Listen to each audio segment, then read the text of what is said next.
Guys, if you're like me, you probably spend a lot of time browsing around the internet for cars. Whether you're looking to buy a new car, whether you're trying to find out what your own car might be worth if you want to sell it, or whether you're just wasting time trying to find your fantasy ride. But there are so many different places to look for a car. How are you going to know which one to look at first, last, or at all? That's where AutoTempest.com comes in. It's a search engine for cars, and what it does is it searches all the most popular car platforms at once, like Craigslist, eBay Motors, AutoTrader, and Cars.com. And by searching all those car sites at once and giving you one concise list of results, you know you're spreading that umbrella as far as it will go. So whether you're looking to buy, sell, or just browse in Fantasyland, check out AutoTempest.com now and find your dream ride.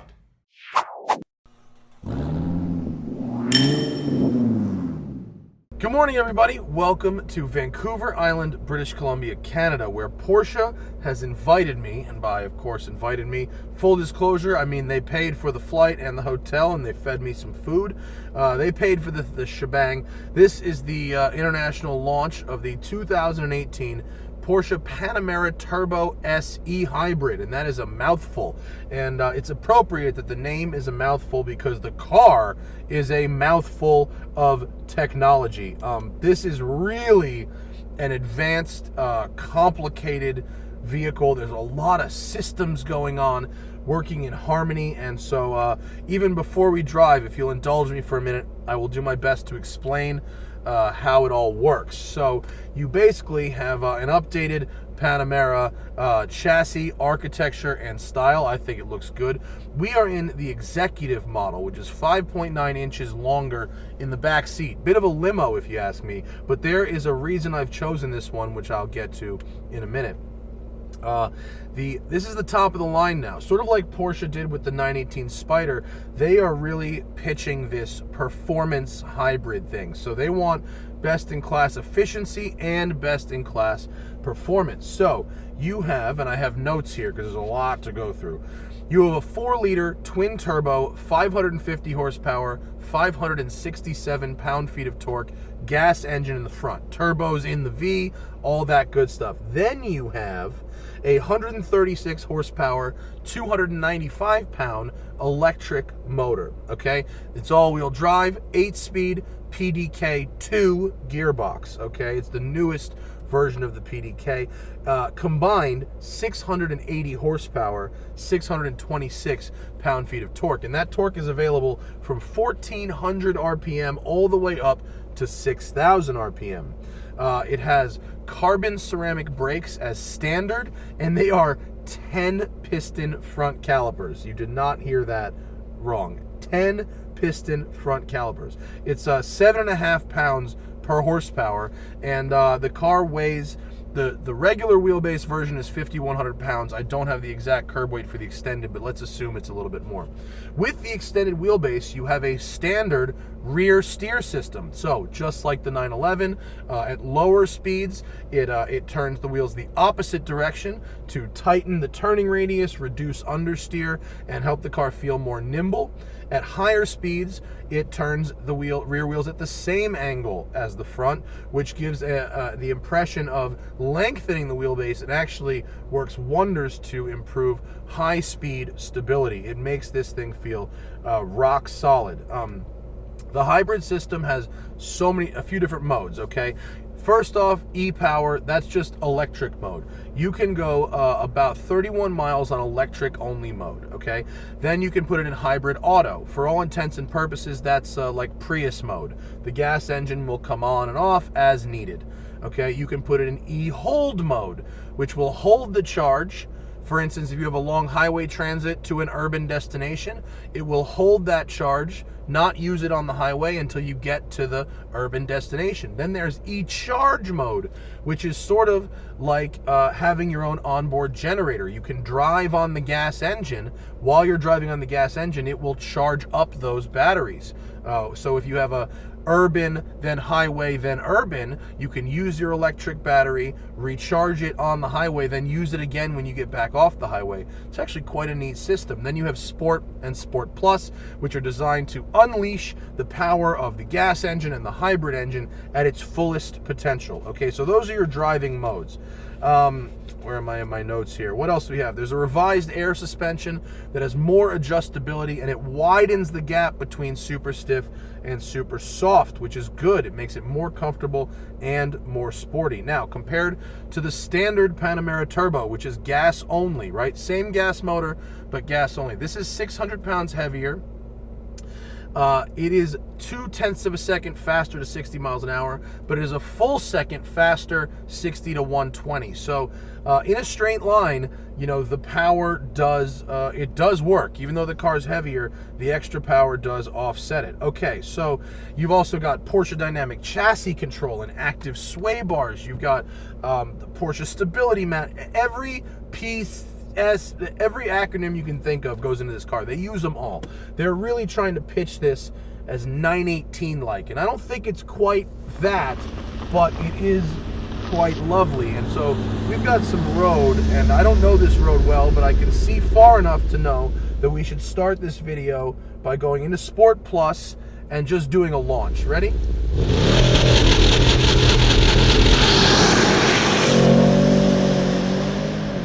Here we go, and we're going. Jesus. And,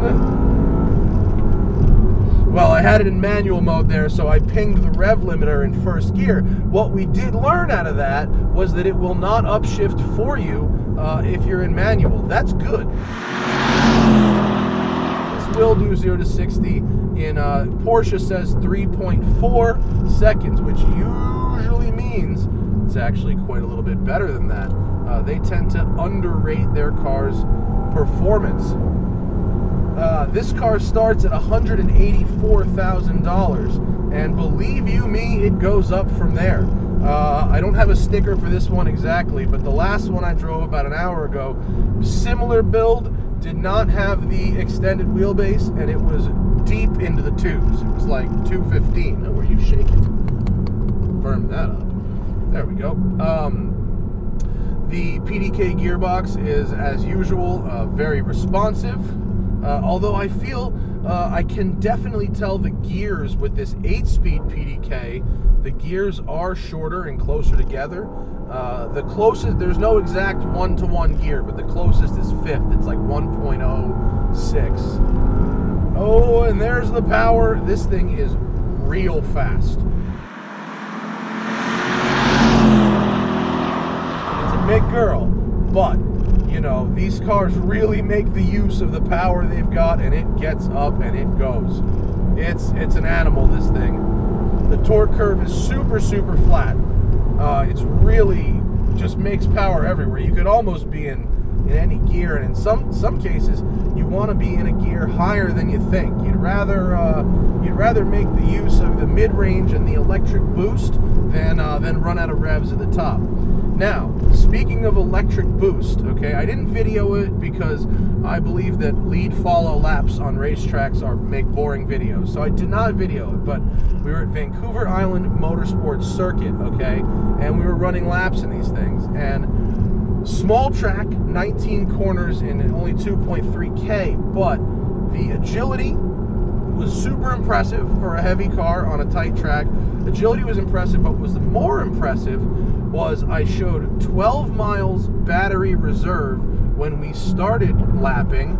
Okay, I did 6 hot laps, came in, and I showed 18 miles of battery reserve. So even in Sport Plus, even when I'm deep into the go pedal, right, those 10-piston calipers up front, the regenerative brakes, are actually capable of generating more electricity than you're using while running hot laps on a racetrack, and I find that to be very interesting. What is the rule in Canada when there's no center line? Let's just assume that it means you can pass. I don't know if there's a law, but let's just assume that that's what that means. So, how does it drive? Well, the steering is light but direct. On the racetrack, it really did talk to me. I knew what the car was doing. I left stability management in sport, and there were a couple times where I could tell it used torque vectoring and brake vectoring to manage the front end under loads. Sorry, I don't really know what this is, this road. Dynamically, it's just really good. It masks the weight really well. You know it's a big car, but it is very, very agile. And with the rear steer, which the short wheelbase track models did have, it's optional on the regular ones, standard on the executive. The rear steer just makes such a difference in the agility of the car. Okay, inside, driver's compartment, I loved Porsche's gauge clusters with the concentric circle design, if that's what you want to call it. They've left the center tack, that's still an analog gauge, but now you've got two digital screens, one on either side, and they are configurable to show you, the hybrid meter status, your speed, your fuel. This one can be a navigation. All right, so now the road has gotten quite rough. So now we're going to go out of Sport Plus. I'm going to adjust the air suspension to comfort. Let's just for a moment, I know this isn't exciting video, but we're going to go into electric. E-Power. So now I'm in E-Power. Back to drive. Okay. Now, gas engine off. Now I've got 136 horsepower and 300 pounds of torque for electric only mode. This is a German spec car, so I have 34 kilometers of battery. Got the suspension in comfort, and I can just waft along effortlessly and silently. So look, even though I'm in E-Power mode, if I mat it to the floor, the engine comes back on to give me that power that I need right there. It couples quickly, and now I'm coasting. The engine is still engaged. It's still engaged.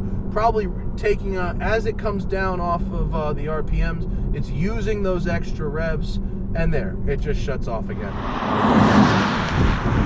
So, which brings me to an interesting thought. I was thinking when I first started driving this car, like, why do you want, obviously there's London, okay, the congestion tax and all that stuff, and having this hybrid powertrain helps you avoid a lot of taxes in London. Other than that, do I want a Chevy Volt / supercar / limousine? Like, it ticks all the buttons, but it costs as much money as a Tesla plus a Volt plus a year worth of limos. You know what I mean?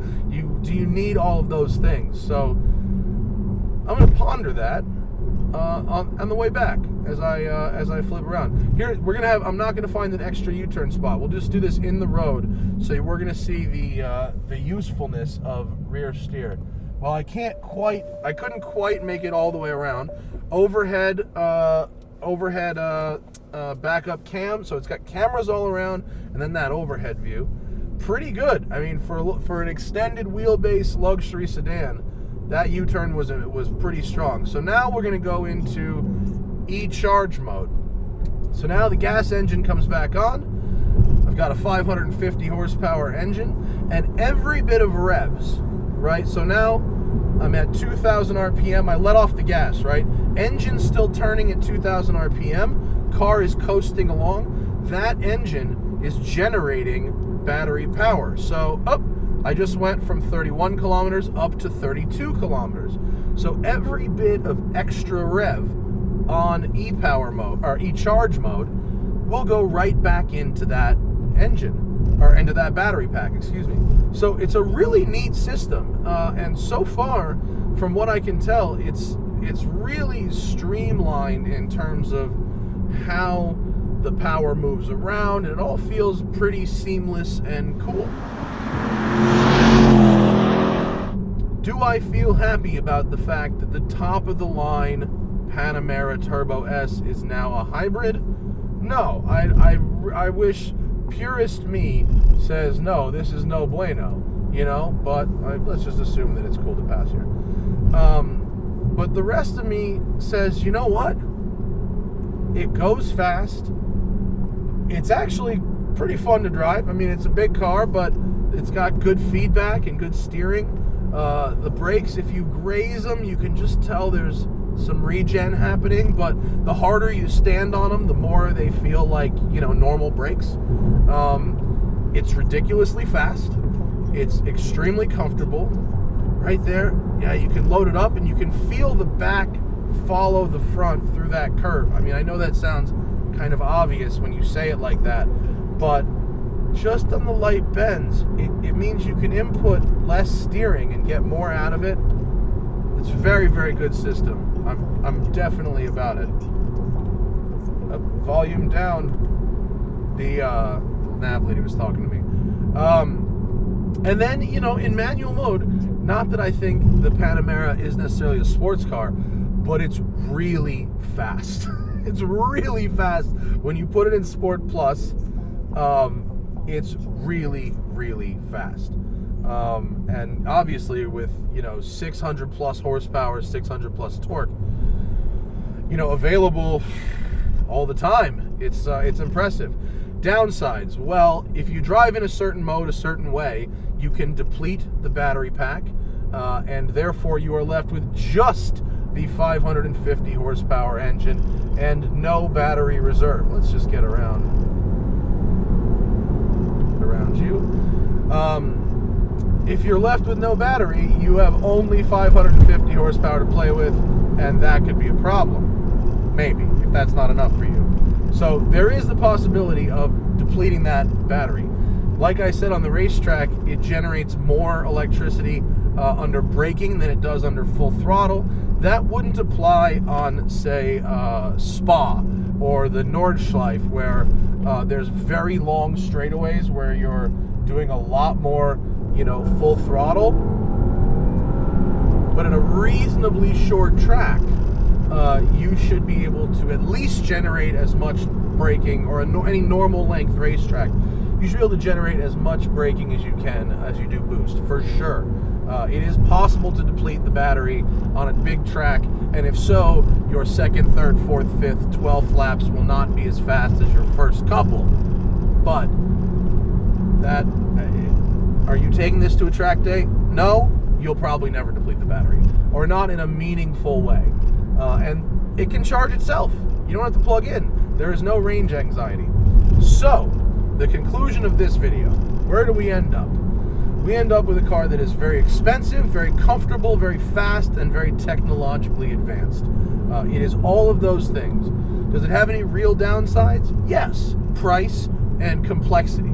And the fact that really cool Sport Turismo roof, the wagon, you can't get that with the e-hybrid. You can get that with the regular gas-powered only Panamera Turbo. I don't know why there isn't the overlap. I love the roof of that Sport Turismo. That looks real good.